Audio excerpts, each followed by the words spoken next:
Et parce que nous avons parlé des réformes constitutionnelles, les uns parlent de mon changement, les autres parlent de mon révision. Mais si déjà un document, 2006, on a dit c'est la naissance de la Constitution, 2011, on dit non, il y a des choses qu'on doit réviser. Et nous nous posons la question, est-ce qu'on ira seulement de révision en révision ou nous emboîterons les pas comme disait le patriarche, l'apôtre Léopold tout à l'heure en disant la bonne chose serait carrément de mettre les documents et dire où sont les articles, parce que on dit que dans notre constitution il y a l'article 220 qu'il ne faut pas toucher, et le peuple dira quoi? Est-ce qu'on doit demeurer avec un document qui a été travaillé sans votre accord? Le peuple réellement n'a pas été consulté quand on avait fait cette constitution-là. Or, quand il y a changement de constitution, il y a ce qu'on appelle la loi référendaire. Cette loi référendaire permet à la population de dire, si nous disons oui, ça veut dire quoi? Et on explique à la population les conséquences soit du changement, et la population dit, si tel est le cas, il est normal que l'on puisse changer. Et ça fait que la population, ayant participé, a la capacité aussi de s'approprier. Imaginez-vous comme on nous a montré ici par les éminents professeurs, que le président de la République, en termes de président, ne voyait pas le visage de quelqu'un, voyait la fonction constitutionnelle. Chaque jour une voix, chaque soir une histoire. Bienvenue dans l'univers d'Olivier Bolia. Congo 1937, c'est le monde, c'est les découvertes. Congo 1937, on ouvre les portes du savoir. Congo 1937, c'est le monde, c'est les découvertes. Chaque jour à 20h, une histoire inoubliable. Olivier Bolia, chaque soir à l'heure précise, te raconte le monde sans filtre ni surprise. Découvrir les vraies infos, dépasser les certitudes, explorer plus loin, sortir de l'habitude. Nouvelles frontières du savoir pour mieux construire. Briser les tabous, dire ce que d'autres n'osent dire. Exposer l'invisible, éclairer les incrédules. Transformer le doute en force qui bascule. Congo 1937, c'est le monde, c'est les découvertes. Congo 1937, on ouvre les portes du savoir. Congo 1937, c'est le monde, c'est les découvertes. Chaque jour à 20h, une histoire inoubliable. Fabriquer son futur par le travail, les convictions, l'efficacité au service du monde en action.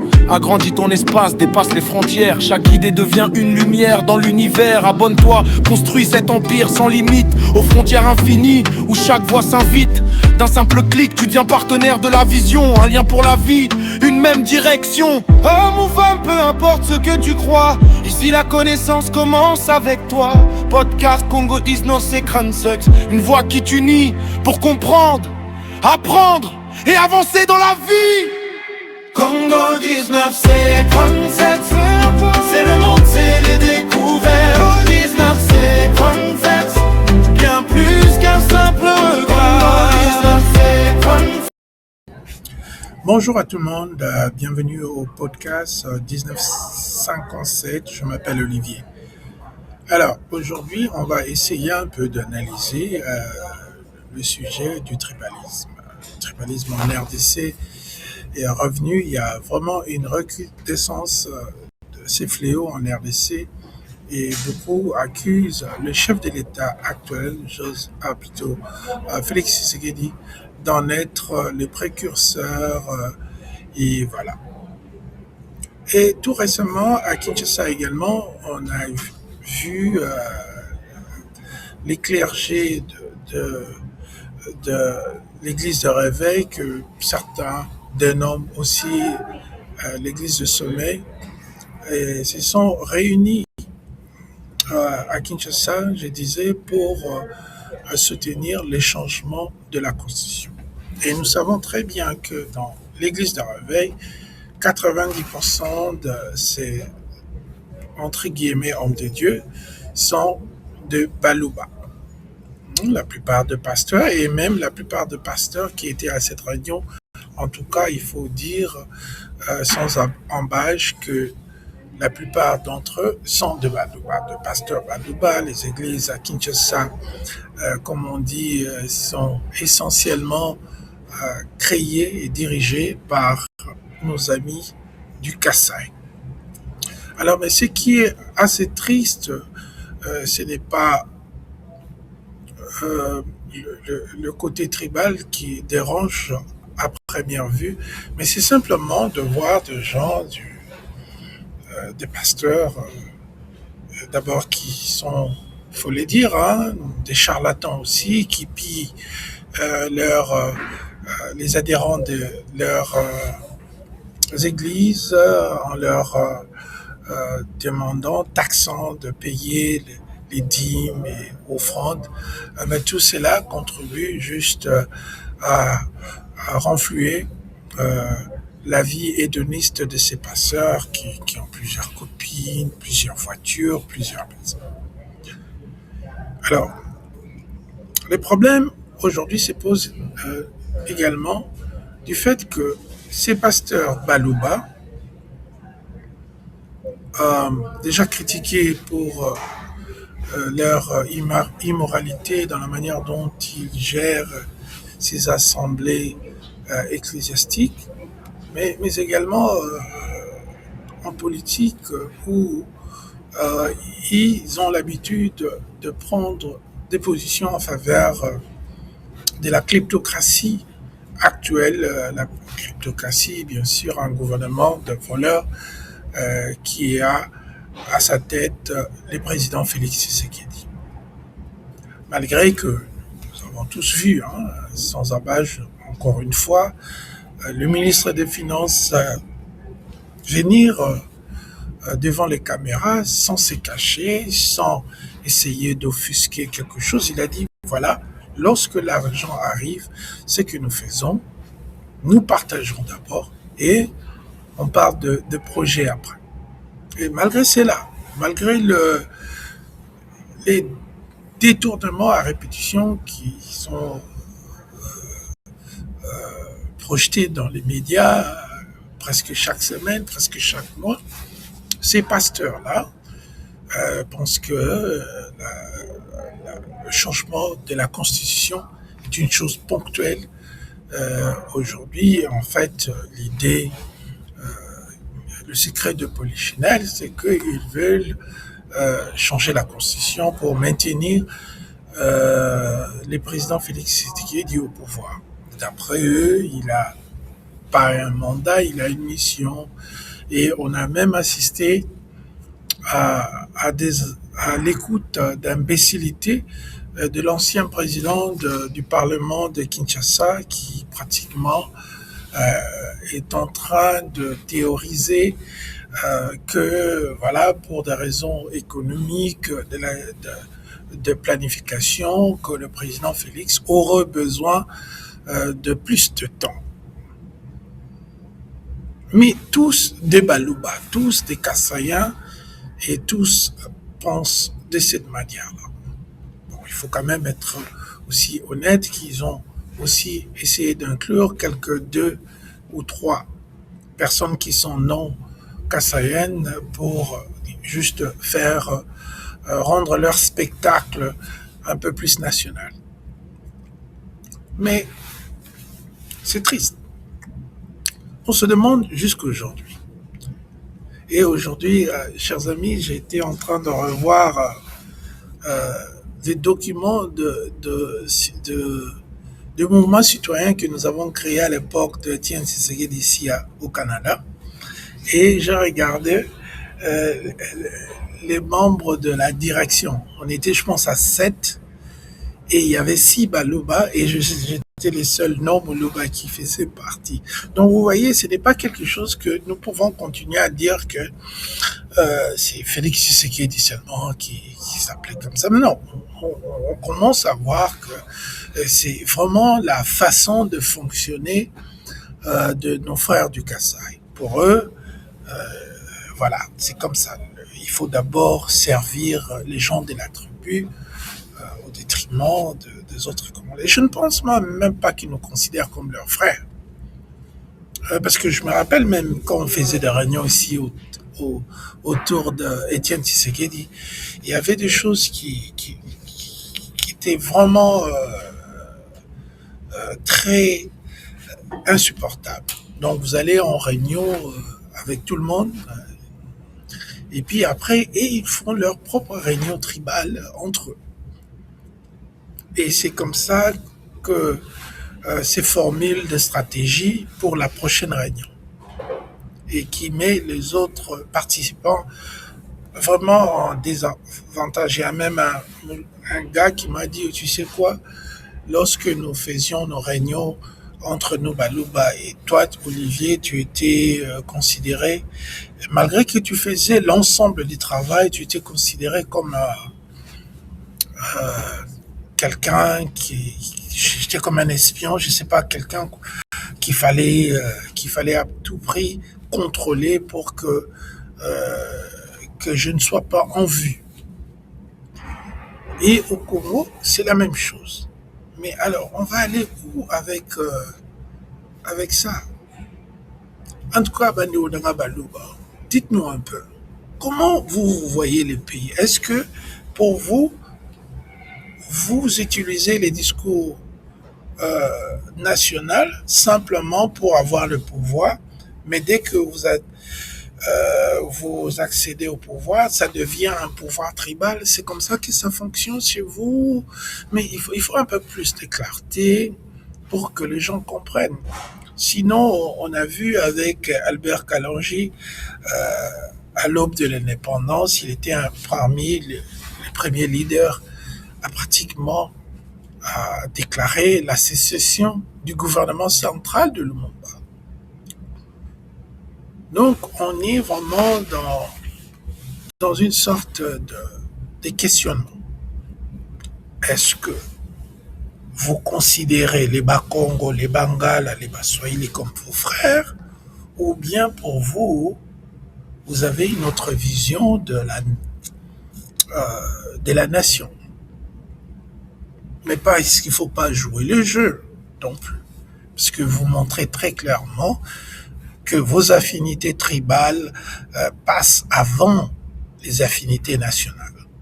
Donc, à un moment donné, il faut qu'on se regarde dans les yeux et qu'on se dise que, bon, voilà, soit on est ensemble, ou bien soit on est obligé peut-être d'être ensemble pour le moment, parce que nous constituons un seul pays. Mais à la longue, parce que pour vous, tout est tribal, tout est voilà, tribal, et à un moment donné, ça commence à déranger. Et surtout quand ça vient de personnes qui se disent des clergés, des hommes de Dieu, entre guillemets, pompeusement, si vous voulez. Mais en réalité, vous travaillez pour votre tribu aussi. Donc ça serait réellement voilà, donc inadmissible que nous continuions à fonctionner comme ça. Parce que, voilà, si vous voulez votre tribu, si vous voulez ressusciter le royaume d'Albert Kalonji, dont Étienne Tshisekedi était le ministre de l'Intérieur, vous pouvez le faire. Mais ça n'a pas marché la dernière fois parce que les Kassaïens, de manière générale, n'aiment pas travailler, n'aiment pas travailler les champs et voulaient être des maîtres, alors que le Kasaï est la partie la plus pauvre aujourd'hui, malgré les diamants industriels et les diamants joaillerie et tout ça. Mais le Kasaï est toujours maintenu.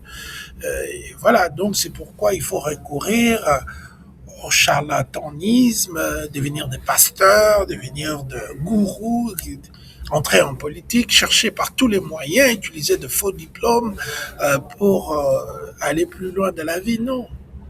Nous voulons que le Congo revienne à la vérité. C'est pourquoi vous avez vu ces derniers jours m'insurger contre Fali Ipupa, parce que je trouve que on ne devient pas premier simplement en étant un manipulateur, un menteur, quelqu'un qui essaie de détruire les carrières des autres pour accéder, voilà, pour devenir le top.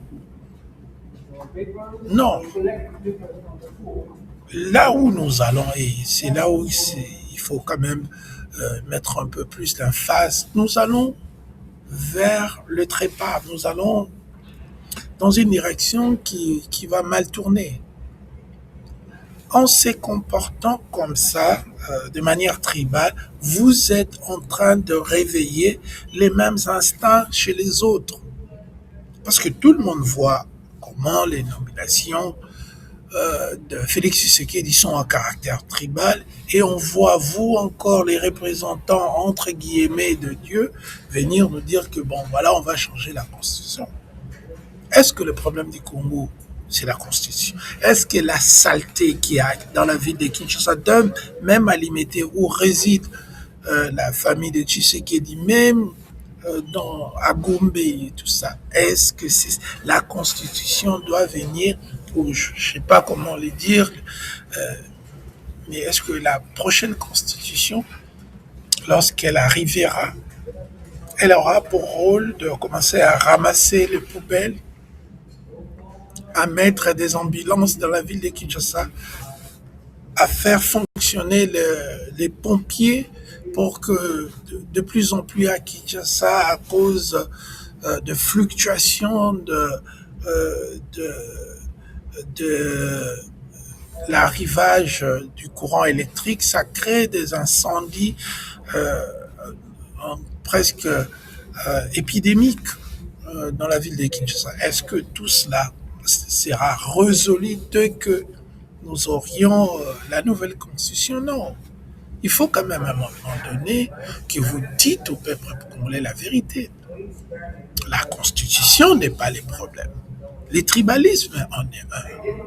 Vous privilégiez l'incompétence, et la plupart de ces faux pasteurs que nous avons vus, on a des criminels comme Mukindi, Paul Mukindi, qui est recherché ici au Canada pour des crimes sexuels.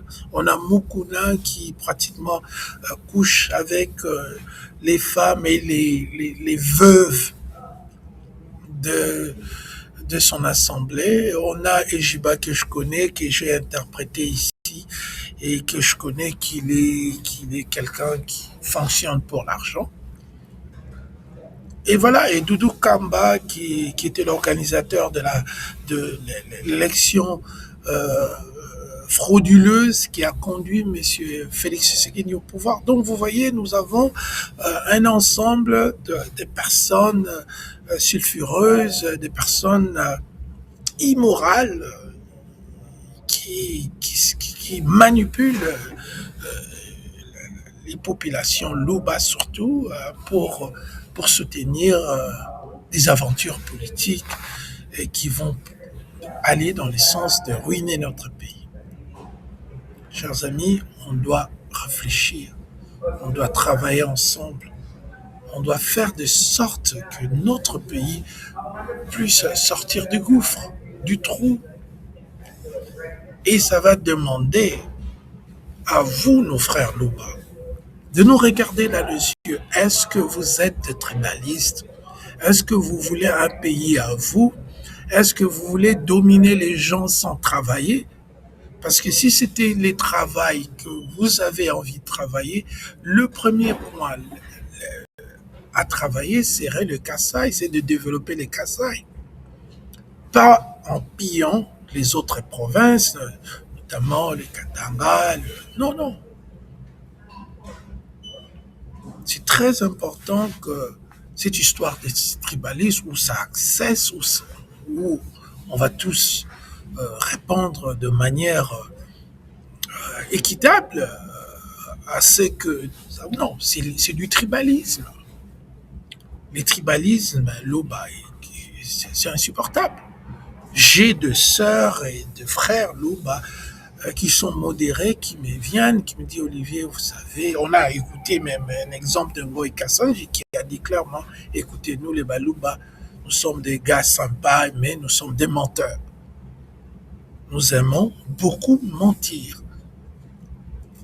Alors, si ça fait partie de votre anthropologie, les tribalismes, le mensonge, la manipulation, la quête du succès sans diplôme, sans mérite, sans capacité, sans pouvoir être capable de changer la vie des autres, donc il faut que vous nous le disiez de manière claire pour que nous comprenions que nous sommes en face de gens qui ont des vérités tribales, naturelles ou dans leur ADN.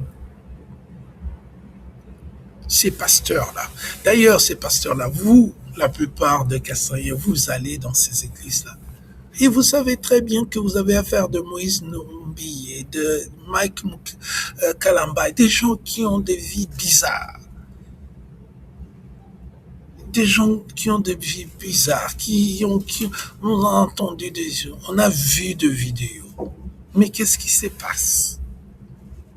Qu'est-ce qui se passe réellement? Et aujourd'hui, à cause de ces églises de réveil, on a du bruit. Nos enfants, nous, on grandissait, on faisait le devoir parfois la nuit.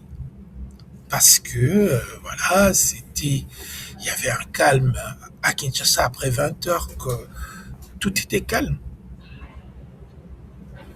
Mais depuis l'avènement de soi-disant église de réveil, on a plus de bruit, on a une prolifération linéaire des églises qui ne s'arrêtent pas. On a des charlatans, de toutes sortes. Mais malheureusement, la plupart de ces charlatans sont des Balouba. Est-ce que c'est une coïncidence?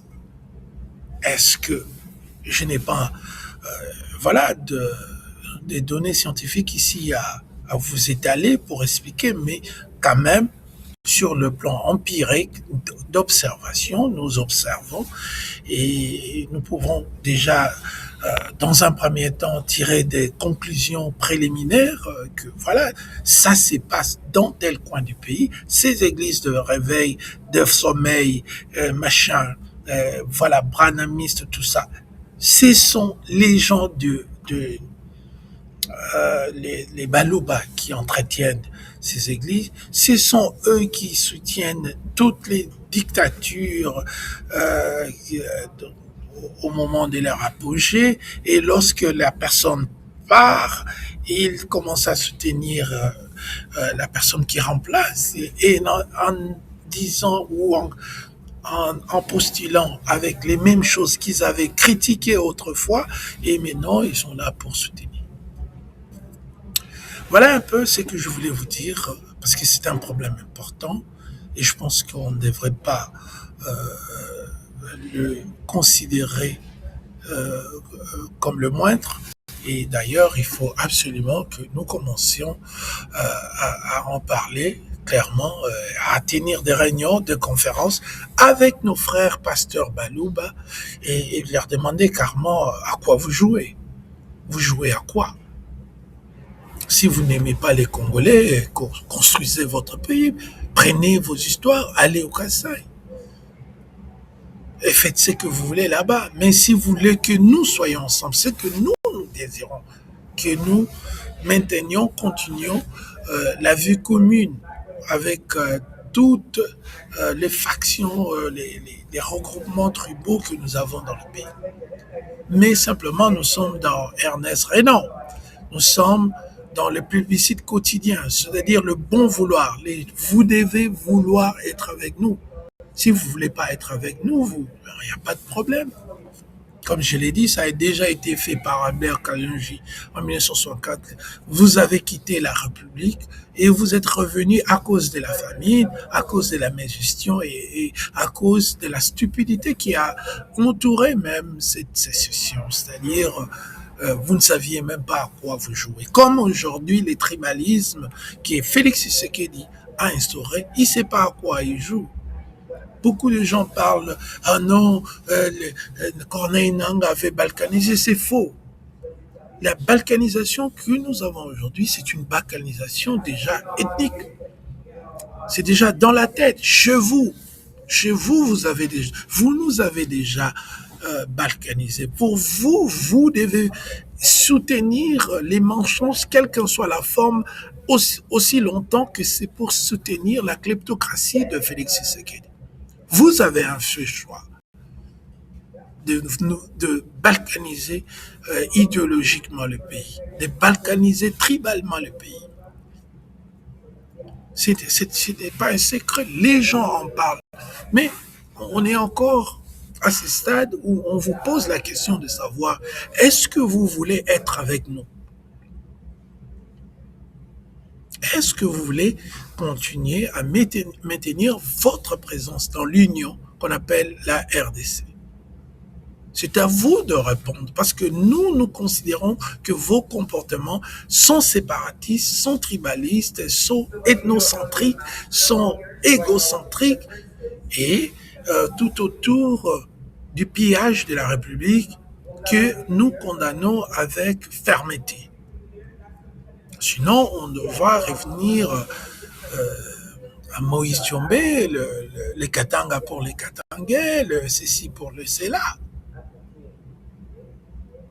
Vous ne pouvez pas, voilà. Et voilà, donc, c'est pire encore, comme je l'ai dit durant mon exposé, que pire encore parce que vous revêtiez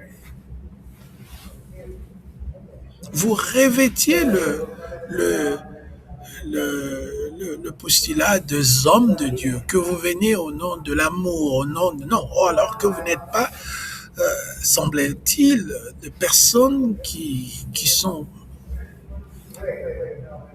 motivées par l'amour. Vous êtes motivés par l'argent. Vous voulez qu'on vous donne l'argent. Vous voulez que vous restiez là pour l'argent. Alors qu'on a 67 à 85% de nos frères et sœurs qui sont dans l'extrême pauvreté. Et vous n'êtes pas, si vous voulez, affecté par tout cela. Pour tout ce qui vous intéresse, donc vous n'êtes pas des hommes de Dieu. Vous êtes des charlatans. Et nous, on vous parle directement, on vous dit que, ou soit, vous clarifiez votre position. Est-ce que vous voulez que les Kasaï restent dans l'Union, ou bien nous allons faire comme ça a été fait avec le Singapour, malgré qu'aujourd'hui c'est un pays super développé, mais leur Singapour a été chassé de la Malaisie. On ne va pas prendre vos terres, on ne va pas prendre... Non. Si vous voulez rester ensemble, vous devez commencer à travailler sur votre patriotisme et surtout votre nationalisme. Sortir du tribalisme. Mais sinon, vous avez déjà balkanisé le pays. Voilà mon petit mot pour ces charlatans qui demandent le changement de la Constitution alors que ce n'est pas ponctuel. On a un pays qui est mal géré, qui est systématiquement pillé par une famille. Et voilà. Chaque jour une voix, chaque soir une histoire. Bienvenue dans l'univers d'Olivier Bolia.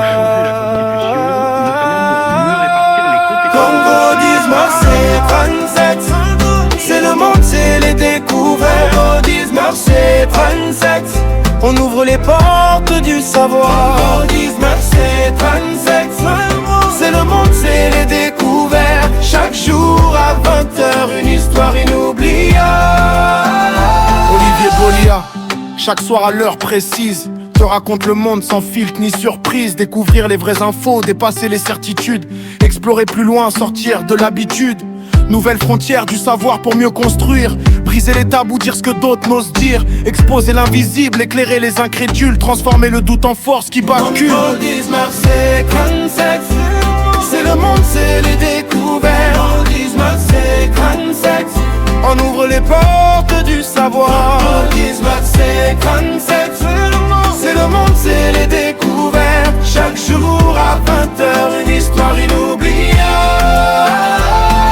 Fabriquer son futur par le travail, les convictions, l'efficacité au service du monde en action. Agrandis ton espace, dépasse les frontières. Chaque idée devient une lumière dans l'univers. Abonne-toi, construis cet empire sans limite, aux frontières infinies où chaque voix s'invite. D'un simple clic, tu deviens partenaire de la vision. Un lien pour la vie, une même direction. Homme ou femme, peu importe ce que tu crois. Ici la connaissance commence avec toi. Podcast Congo 1957, une voix qui t'unit pour comprendre, apprendre et avancer dans la vie. Congo 1957.